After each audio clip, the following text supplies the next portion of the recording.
इसरो के वैज्ञानिकों ने वो कर दिखाया जो दुनिया के वैज्ञानिक सोचते रह गए। कम बजट में इसरो के वैज्ञानिकों ने कमाल कर दिया। आज भारत चांद पर पहुंच गया है तो इसका श्रेय सिर्फ और सिर्फ इसरो के वैज्ञानिकों की मेहनत को जाता है, जिन्होंने दिन रात मेहनत करके इस मुकाम को हासिल किया है। किसी नेता का इसमें कोई रोल नहीं है।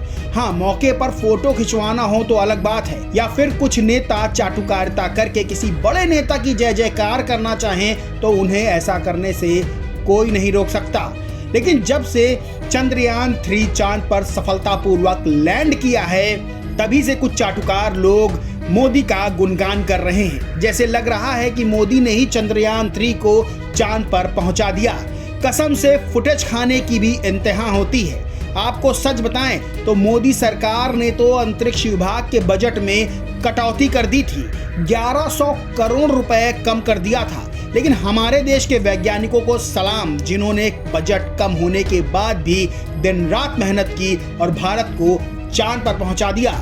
आपको 1 फरवरी 2023 की एक खबर बताते हैं, जिसमें कैसे मोदी सरकार ने अंतरिक्ष विभाग के बजट में कटौती की थी, जबकि पता था कि चंद्रयान 3 मिशन पर काम हो रहा है। सुनिए, 1 फरवरी 2023 में इंडिया टुडे की एक खबर है, जिसके अनुसार विज्ञान और प्रौद्योगिकी मंत्रालय के वार्षिक आवंटन में उल्लेखनीय उछाल देखा गया। वहीं अंतरिक्ष विभाग के बजट में पिछले वित्तीय वर्ष से 1100 करोड़ रुपए की कटौती की गई है।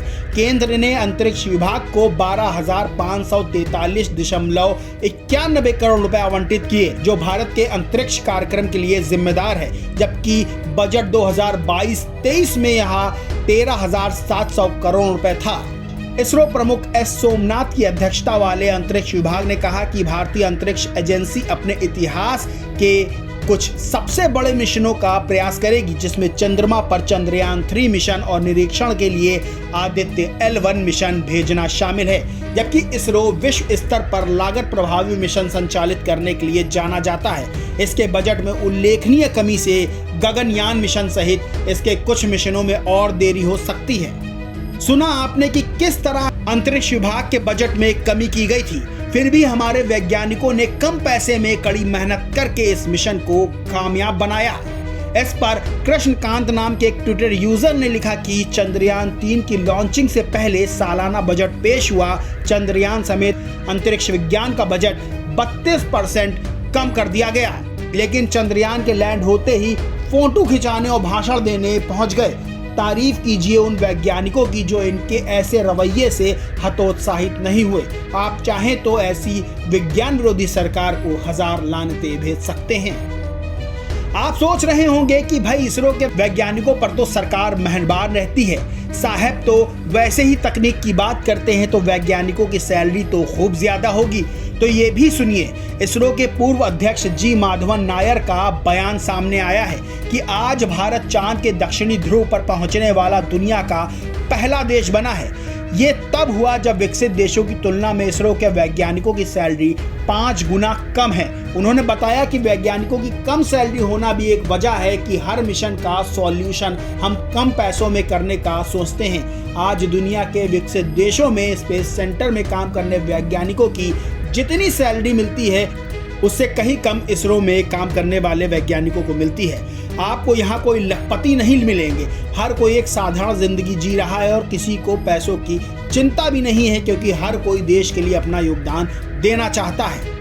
सुना आपने, इसे कहते हैं देशभक्ति, जो बिना पैसों की चिंता किए बगैर अपना सब कुछ भारत के लिए दांव पर लगाए हैं। लेकिन साहब तो सिर्फ मौके पर फोटो खिंचवाने पहुंच जाते हैं। टीवी के वरिष्ठ पत्रकार राजीव रंजन ने ट्वीट कर लिखा कि टीवी पर फोन पर इसरो चीफ और वैज्ञानिकों को बधाई देने के बाद विदेश से आते ही पीएम मोदी बेंगलुरु जाकर बधाई देंगे। संभव है कि रोड शो भी कर दें।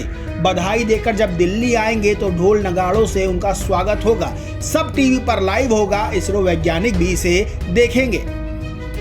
खैर, देश के वैज्ञानिकों को खूब बधाई दीजिए, जिन्होंने आपके लिए दिन रात एक किया और भारत का सिर पूरे विश्व में गर्व से ऊंचा किया। किसी नेता को फालतू का श्रेय देना बंद कीजिए, क्योंकि जब आप ऐसा करते हैं तो ये उन महान वैज्ञानिकों के साथ अन्याय होता है जो बिना अपनी चिंता किए देश के लिए जी जान लड़ा रहे हैं। इस खबर में बस इतना ही। अगर ये खबर आपको पसंद आई हो तो वीडियो को लाइक करें और चैनल को सब्सक्राइब करना बिल्कुल ना भूलें।